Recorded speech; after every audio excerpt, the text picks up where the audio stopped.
नमस्कार दोस्तों, आप सभी का हमारे YouTube चैनल मन का वॉइस में स्वागत है। मैं रोज एक शिक्षाप्रद कहानी लेकर आता हूं। चलिए कहानी शुरू करते हैं। कहानी का शीर्षक है किस्मत गरीब की बेटी की। पुराने समय की बात है। एक सुंदर सा नगर था, रूपनगर, जहां एक धनी सेठ रहा करता था। सेठ का नाम कौड़ीमल था। सेठ के पास कोई धन दौलत की कमी नहीं थी। बहुत बड़ा महल, कई नगरों में कारोबार, सुंदर रूपवंती पत्नी और एक विश्वसनीय मुनीम था। सेठ के पास कई नौकर नौकरानियां भी थे, परंतु सेठ के पास शादी के 10 साल बाद भी कोई संतान नहीं थी। सेठ को तो कोई विशेष फिक्र नहीं थी, परंतु सेठानी को मलाल था कि यदि मेरी कोई औलाद नहीं हुई तो फिर हमारे इस धन दौलत को कौन संभालेगा, बुढ़ापे में हमारी सेवा कौन करेगा।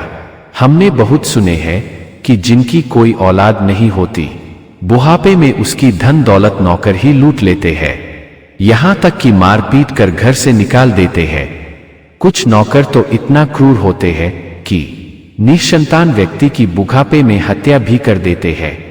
सेठानी ने कई उटपटांग विचार अपने मन में ला दिए और फिर यही सब सोचते हुए रात भर सो नहीं पाई। सुबह में सेठ से अपनी व्यथा बताई कि तुम तो अपने कामों में उलझ जाते हो, परंतु घर में मैं अकेली पड़ी रहती हूं। बिन बच्चों के यह इतना बड़ा महल मुझे काटने दौड़ता है। आप कोई भी यत्न करो कि हमारे घर भी बच्चे की किलकारियां गूंज जाए। सुना है यहां से 10 कोस दूर जंगल में एक तपस्वी सन्यासी रहते हैं। उनके आशीर्वाद से कई बानर स्त्रियों के गोद हरी हो गई है। आप एक बार समय निकालकर उनसे मिलाओ, अच्छा रहेगा। उन्हें अपने घर बुला लो, हम दोनों उनकी सेवा करेंगे तो वह प्रसन्न हो जाएंगे। सेठ बोला, वैसे तो इस वक्त बहुत व्यस्त चल रहा हूं, परंतु तुम कहती हो तो कल ही जाकर सन्यासी से मिल आता हूं। सेठ सन्यासी से मिलने दूसरे दिन जंगल में चला गया। जंगल के अंदर सन्यासी ने एक कुटिया बना रखा था, जो काफी जीर्ण शीर्ण हो चुकी थी। बरसात का मौसम शुरू हो चुका था। वर्षा का सारा पानी कुटिया के अंदर ही आ रहा था। हाल ये था कि एक भी आदमी के सर छुपाने का जगह नहीं था, और सबसे बड़ी समस्या ये थी कि बरसात के दिनों में जंगल और नगर का मार्ग बंद हो जाता था, कारण कि जंगल से पहले ही एक बरसाती नाला बहता था, जिसकी धार इतनी तेज होती थी कि आदमी तो क्या, हाथी को भी बहा सकती थी। सेठ ने महात्मा से अनुरोध किया कि आप बरसात के 4 महीना मेरे यहाँ विराजें। वर्षा खत्म होने के बाद आपकी कुटिया मैं अच्छी तरह छवा दूंगा। आप बरसात बाद यहाँ आ जाना। मैं कह ही रहा हूं कि आपके लिए एक अच्छी कुटिया का निर्माण करा दूंगा। महात्मा बोले, सेठ मैं किसी के घर नहीं ठहरा करता, आज तुम्हारे घर जाना मेरे लिए उचित नहीं रहेगा। सेठ बोला कि आपका बरसात में खुलम खुला भींगना भी उचित नहीं रहेगा। आप मेरी बात माने और मेरे घर पधारे। समझ लीजिए मेरा घर नहीं एक आश्रम ही है। संत ना नुकुर करते हुए सेठ के घर आने को तैयार हो गए। सेठ सेठानी ने निस्वार्थ भाव से सन्यासी का सेवा किया। 4 महीना के बाद बरसात का मौसम खत्म हुआ। संत अब अपनी कुटिया पर लौटने को तैयार हुए। सेठ उन्हें छोड़ने उनके साथ जंगल चला गया। अपने वादे के मुताबिक सेठ ने बहुत बढ़िया कुटिया का निर्माण कराया। महात्मा सेठ पर बहुत प्रसन्न हुए और सेठ से बोले कि मैं तुम्हारी सेवा से बहुत प्रसन्न हूं। तुम मुझसे एक वरदान प्राप्त कर सकते हो। चाहो तो अपने लिए एक पुत्र प्राप्ति का वरदान मांग सकते हो, या फिर एक अक्षय पात्र प्राप्त कर सकते हो। वह पात्र तुम्हें भोजन के साथ अकूत धन संपदा दे सकता है। अकूत धन संपदा की बात सुन सेठ लोभ में आ गया और अपने लिए अक्षय पात्र मांग लिया। वह अक्षय पात्र लेकर खुशी खुशी घर लौट गया। जब सेठानी ने सुना कि पुत्र के बदले सेठ ने और धन मांग लिया है, तो अपनी सिर पीट ली। मूर्ख देखा परंतु तुम सा नहीं। अरे जब पुत्र ही नहीं रहेगा तो तुम इस धन का क्या करोगे? जिस कार्य के लिए हम पिछले 12 साल से प्रयास कर रहे हैं, और एक मौका भी आया तो तुमने सस्ते में गवा दिया। सेठानी बोली, हम तुम्हारे साथ पुनः महात्मा के पास चलते हैं और उनसे क्षमा याचना करते हैं, और इस धन की थैली को हम उन्हें लौटा देते हैं और बदले में पुत्र की मांग करते हैं। दोनों महात्मा के आश्रम पहुंच गए। सेठानी ने महात्मा से याचना की कि आप ये अपना अक्षय पात्र रख लीजिए और हमें पुत्र प्राप्ति का वरदान दे दीजिए।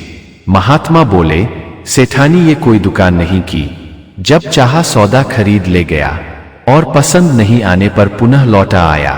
अरे इसका एक वक्त होता है जो भगवान हमारे मुंह से कहलवा देते हैं और उसके बाद हम कुछ नहीं कर सकते। वैसे सेठ ने पुत्र ना मांग कर अच्छा ही किया। सेठानी बोली, क्या खाक अच्छा किया, अपना बंस ही बुड़ा दिया। महात्मा बोले, सेठानी मैं तुम्हारी नाराजगी समझ सकता हूं, परंतु मेरे बस में कुछ नहीं, सब करने कराने वाला भगवान है। तुम यदि यह जानना चाहती हो कि सेठ ने पुत्र नहीं मांगकर क्या अच्छा किया, तो घर लौटते वक्त नाला पार एक गरीब किसान का घर मिलेगा। आज की रात उसी के घर ठहर जाना, तुम्हें तुम्हारे सवालों का जवाब मिल जाएगा। सेठ सेठानी रात होने का इंतजार करने लगे ताकि दिन के वक्त उस आदमी के घर ठहरने का आश्रय मांग नहीं सकते थे, तो शाम होने पर जंगल से चले। उस किसान के पास पहुंचते पहुंचते रात हो गई। दोनों उस किसान के पास गए और ठहरने का आश्रय मांगने लगे। किसान बड़ी मुश्किल में पड़ गया। उसके पास एक घर में एक ही चारपाई थी तथा पशु के बाड़े में एक बड़ा सा पत्थर रख दिया था। उसी को चारपाई का काम लेता था। पशुशाला में उसने एक गाय और एक बकरी रखी थी। किसान अकेले ही रहता था, उसकी पत्नी नहीं थी।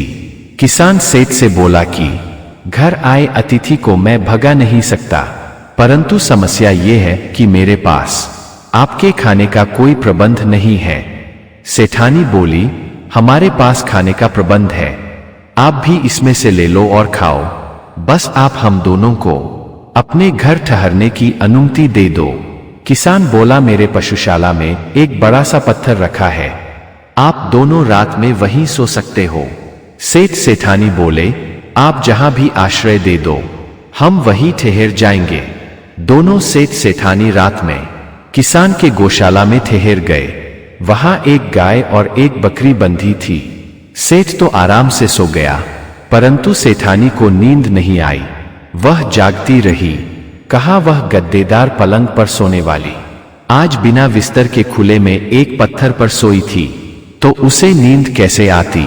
आधी रात में सेठानी ने एक विचित्र घटना देखी कि बकरी और गाय आपस में मनुष्य की तरह बातें कर रही थी। सेठानी धीरे से सेठ को जगाई। दोनों गाय और बकरी की बातें सुनने लगे। गाय बकरी से कह रही थी कि यह सेठ सेठानी आज महात्मा के पास पुत्र प्राप्ति के लिए गए थे। सेठानी सेठ से बहुत नाराज चल रही है क्योंकि सेठ ने पुत्र के बदले धन मांग लिया है। बकरी बोली, सेठ बहुत बड़ा लोभी लगता है, इसे अपने लिए पुत्र मांगना चाहिए था। तब गाय बोली, नहीं रे, सेठ ने बिल्कुल अच्छा किया है, क्योंकि सेठ अगर पुत्र मांग लेता तो उसका पुत्र 1 साल बाद मर जाता, जिसकी जुदाई सेठानी बर्दाश्त नहीं कर पाती। दरअसल सेठ के भाग्य में पुत्र का सुख लिखा ही नहीं है। बकरी बोली, तब तो सेठ निसंतान मर जाएगा, ये तो बहुत बुरा होगा। गाय बोली, लेकिन सेठ चाहे तो अपनी किस्मत बदल सकता है। बकरी बोली, वो कैसे? तब गाय बोली, हमारा मालिक को कल जंगल से एक नन्ही सी बच्ची मिली है, अगर सेठ उस बच्ची को हमारे मालिक से मांग लेता है तो इसकी तो तकदीर बदल जाएगी। लड़की सेठ के लिए बहुत लकी होगी, मगर लड़की के बड़ी हो जाने पर एक दिक्कत आएगी। सेठ अपनी मर्जी से उस लड़की का विवाह करता तो उसका पति मर जाएगा, जबकि लड़की अपनी मर्जी से विवाह करती है तो उसका पति 100 साल तक जिएगा, सेठ के लिए भी वफादार साबित होगा। गाय और बकरी फिर चुप हो गए। सेठ सेठानी को शंका हुई कि गाय बकरी भला सच कैसे बोल सकते हैं, और किसान जब घर में अकेले रहता है तो बच्ची का पालन कौन करता होगा, और हमें किसी बच्चे की रोने की आवाज भी एक बार नहीं आई है। सेठानी ने सत्यता जानने के लिए किसान से पूछ ही लिया कि क्या आपके घर एक बेटी भी है। किसान बोला, हाँ, एक अभागन मुझे कल ही मिली थी, परंतु समस्या है कि स्त्री के बगैर उसका पालन कैसे होगा। सेठानी बोली, आप कृपा कर बच्ची हमें दे दें, बदले में हम आपको बहुत सारा धन देंगे। सेठानी अक्षय पात्र साथ लिए थे। किसान को कई हजार स्वर्ण मुद्रा दे डाले।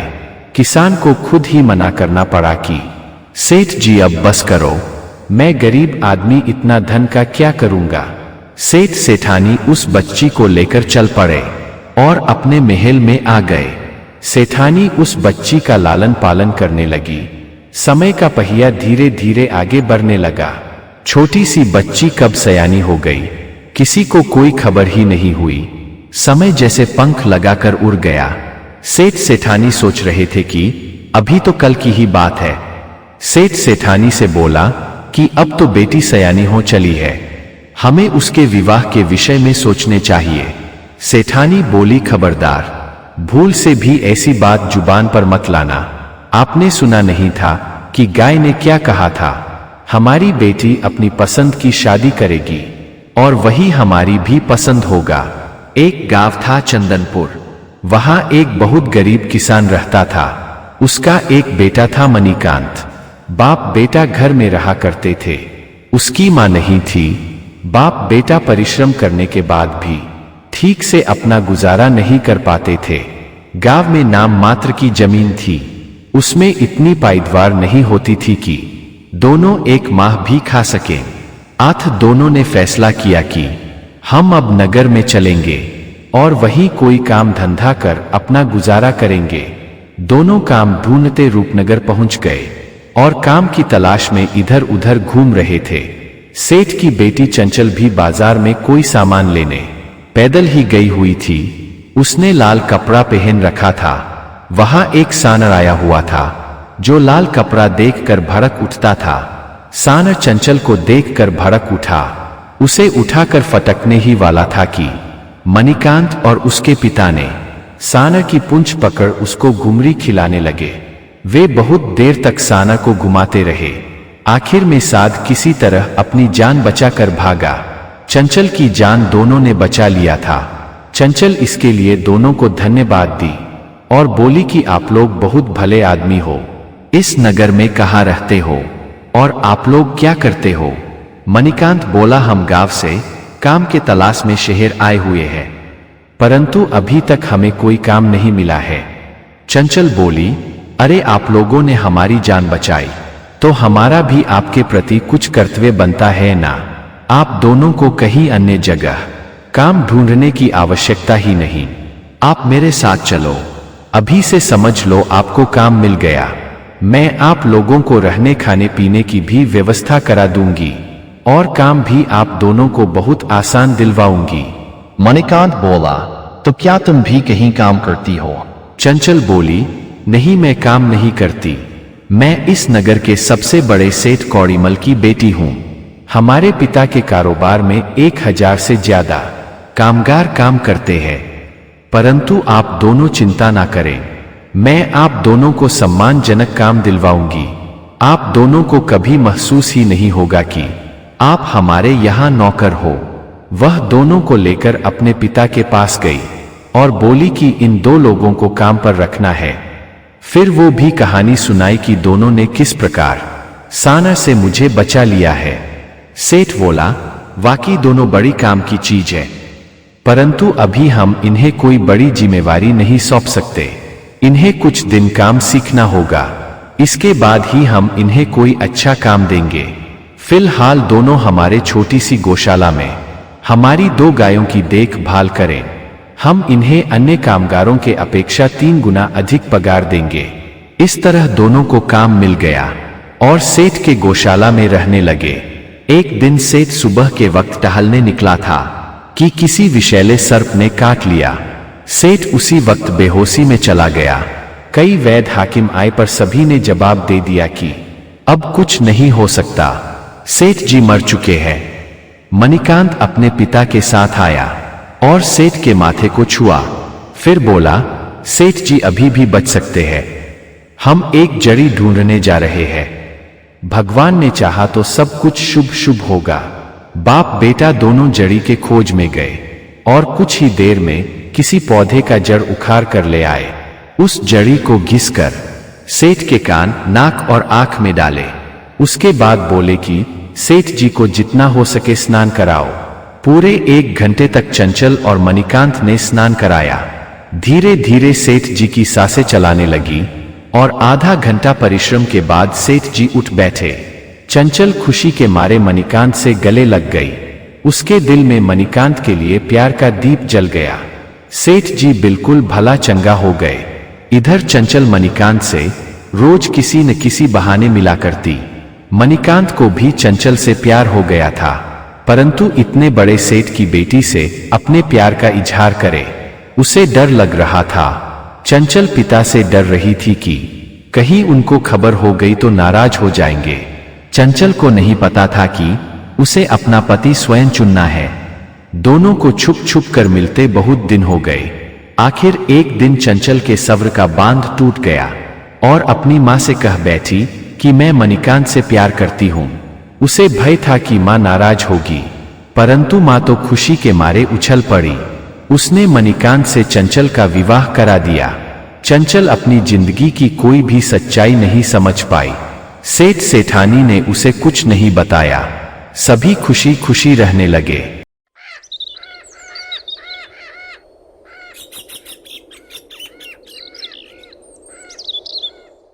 एक गांव में हरिया नाम का ग्वाला अपनी पत्नी के साथ रहा करता था।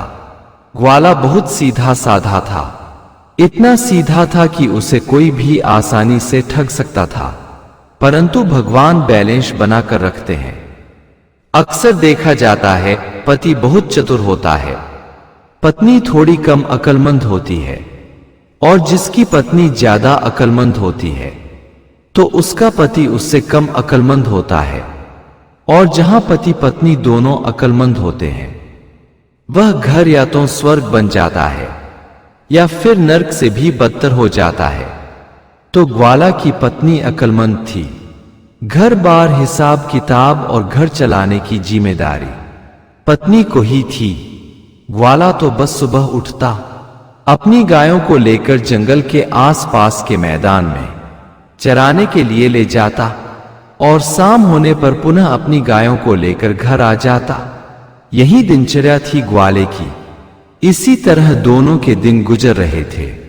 दोनों की शादी हुए भी बहुत अरसे गुजर गए थे, परंतु दोनों ने अभी तक कोई औलाद पैदा नहीं किया था। पहले तो पत्नी को लगा था कि अभी औलाद की क्या इतनी जल्दी है, परंतु समय गुजरने के बाद उसे लगने लगा कि शायद हमारे घर औलाद पैदा ही नहीं होगी। उसने मन की बात पति को बताई तो ग्वाला उदास हो गया। उसे लगने लगा कि समय के साथ एक दिन मैं बूढ़ा हो जाऊंगा। एक दिन ऐसा आ जाएगा कि मैं गायों को चराने के काबिल भी नहीं रह जाऊंगा, तो उस समय मेरी गायों की रखवाली कौन करेगा।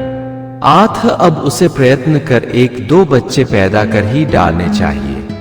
अब पति पत्नी एक दूसरे पर विशेष ध्यान देने लगे तो ग्वाले की पत्नी गर्भवती हो गई और उसके घर एक बच्चा पैदा हो गया। बच्चा बहुत ही सुंदर था। दोनों ने बच्चे का लालन पालन बहुत प्यार से किया। उन्होंने अपने बच्चे का नाम गोपाल रखा। गोपाल जन्म से ही तेज था, माता पिता के अपेक्षा ज्यादा चंचल था। समय बीतने लगा, बेटा कुछ बड़ा हुआ तो वह अपने पिता के साथ गाय की रखवाली और चराने के लिए ले जाने लगा। वह कई वर्षों तक इसी तरह अपने पिता के साथ गाय चराने जाया करता था। अब वह बड़ा हो चला था, अकेले भी गाय की चरवाही के लिए जा सकता था, परंतु उसके पिता ने कभी अकेले नहीं छोड़ा, वह साथ ही जाते थे। एक समय उस क्षेत्र में भयंकर अकाल पड़ गया। उस क्षेत्र के घास पात, पेड़ पौधे सब सूखने लगे। स्थिति ये बन गई कि गायों के लिए अब कोई हरा भरा चारगाह नहीं बचा। गायें भूखी रहने लगी। उनका अब ठीक से पेट नहीं भर पा रहा था। तो गोपाल ने कहा कि आप अभी इधर ही गायों की रखवाली करें, तब तक मैं उस दूर दिखने वाली पहाड़ी के पास घास का चारगाह पता करके आता हूं। पहाड़ों में झरने बहते रहते हैं, जिससे झरने के आसपास हमेशा हरी घास उगी रहती है। हमें हमारी गायों के लिए घास के साथ पानी का भी प्रबंध हो जाएगा।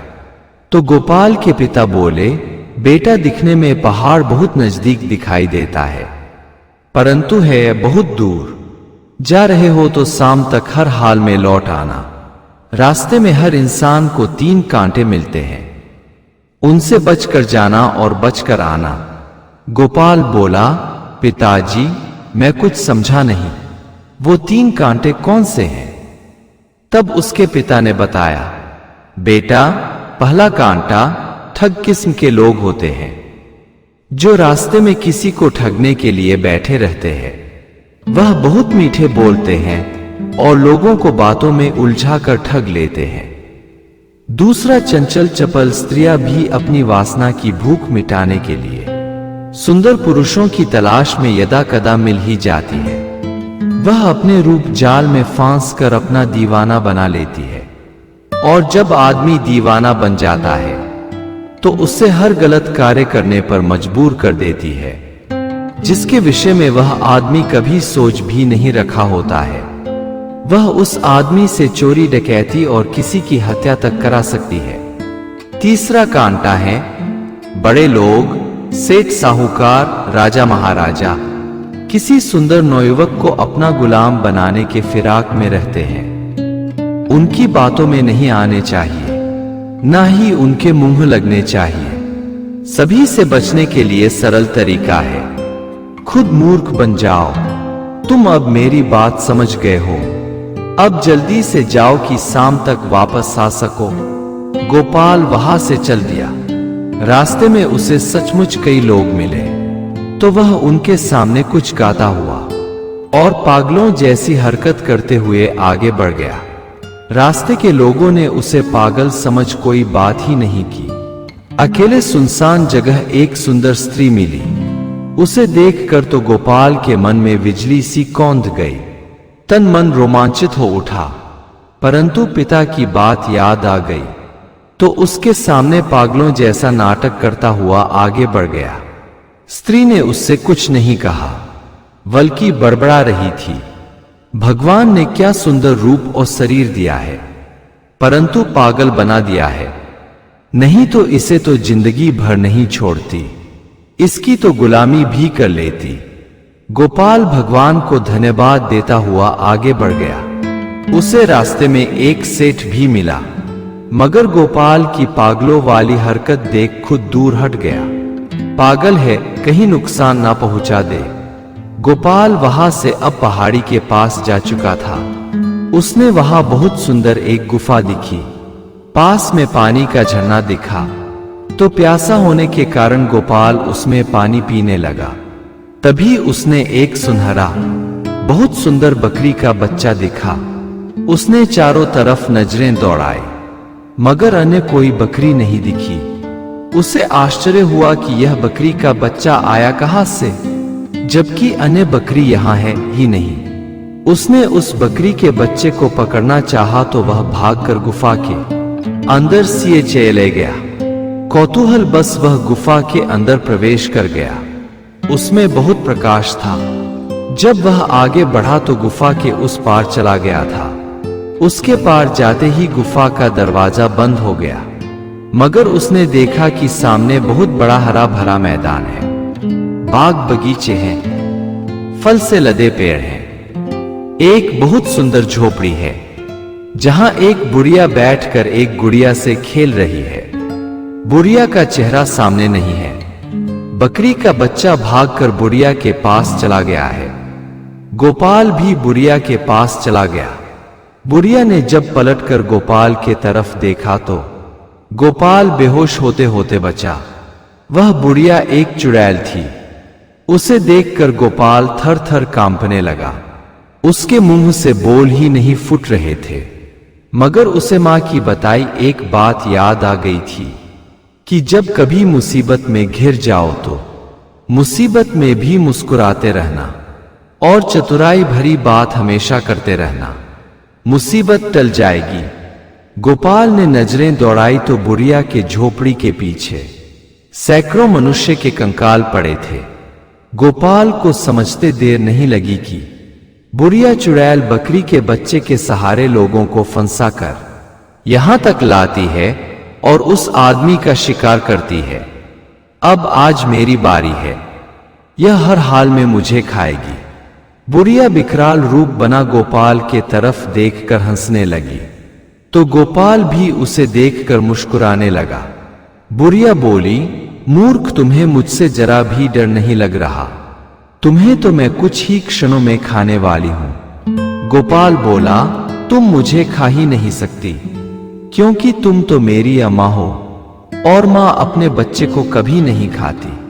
और तुम अगर खाना ही चाहती हो तो शौक से अपने पुत्र को खा जाओ। बुढ़िया बोली, मूर्ख, मैं तो कुंवारी मरी थी, मेरे को तो कोई बच्चा ही नहीं हुआ था, फिर तू मेरा बेटा बनकर कहां से आ गया? गोपाल बोला, ये बात कोई बेटा नहीं जानता कि मां ने उसे कैसे जन्म दिया, बस इतना जानता है कि उसका बेटा है। उसी तरह मैं जानता हूं कि तुम मेरी अम्मा हो। अब तुम जानो कि कैसे मेरी अम्मा हो। तुम अगर मुझे अपना बेटा नहीं मानती तो खा जाओ, मैं तैयार हूं। बेटे के खा लेने से किसी मां का पेट भर जाए, बेटे के लिए इससे बड़ा सौभाग्य क्या होगा? चुड़ैल बड़ी मुश्किल में पड़ गई। वह गोपाल से बोली, तो अवश्य किसी जन्म में मेरा बेटा रहा होगा जो मुझे याद नहीं आ रहा, वरना किसी में इतनी हिम्मत ही नहीं हुई कि मेरे से आंख मिलाकर बात कर सके। मैं अब तुम्हें नहीं मार सकती, तू अब जिंदा रहेगा, परंतु तुम्हें मेरे पास ही रहना होगा। मैं तेरी शादी भी इस गुड़िया से करा देती हूं। गोपाल बोला, अम्मा, किसी काष्ठ की गुड़िया से भी किसी का विवाह होता है? बुढ़िया बोली, मूर्ख, यह काष्ठ की गुड़िया नहीं बल्कि तुम्हारे राज्य की राजकुमारी है। मैंने इसे अपने जादू से गुड़िया बना दिया है। मैं इससे तुम्हारी शादी करा दूंगी। मैं तुम्हें वो मंत्र भी सिखा दूंगी जिससे कि तू इसे रात में अपने साथ सोने के लिए स्त्री बना सके, फिर रोज सुबह में गुड़िया बनाकर लौटा देना। गोपाल बोला, परंतु अम्मा, हमें एक बात समझ नहीं आ रही कि आपने राजकुमारी को इस तरह बंदी बनाकर क्यों रखा है? बुढ़िया बोली, बेटा, मैं शुरू से चुड़ैल नहीं थी, मैं एक वैद्य की बेटी थी। मेरे पिता राजदरबार में राजवैद्य थे। मैंने पिता से वैद्य का काम सीख लिया था। मैं स्त्रियों का इलाज करती थी। एक दिन राजदरबार में बीमार रहने के कारण मेरे पिता नहीं जा पाए थे। उधर रानी को प्रसव होना था। राजा ने सेनापति को मेरे घर मेरे पिता को लाने के लिए भेजा। पिता की तबीयत ठीक नहीं होने के कारण पिता ने मुझे सेनापति के साथ भेज दिया।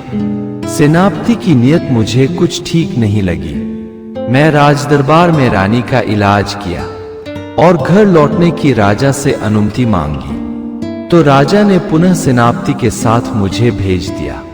मैं उसके साथ रात में घर नहीं जाना चाहती थी। मैं एक कुंवारी लड़की थी। मुझे सेनापति से काफी डर लग रहा था, फिर भी मुझे उसके साथ जाना पड़ा। सेनापति एक जगह सुनसान जगह पाकर भेड़िए की तरह मुझ पर टूट पड़ा और मेरी इज्जत लूट ली। मैंने उससे इसकी शिकायत राजा से करने की बात की तो वह मुझ पर तलवार से वार कर मेरी गर्दन काट दिया। मेरी लाश को मेरे घर के पास फेंक आया। उससे भी जब उसका जी नहीं भरा तो वह घर में घुसकर मेरे बीमार पिता को मार डाला।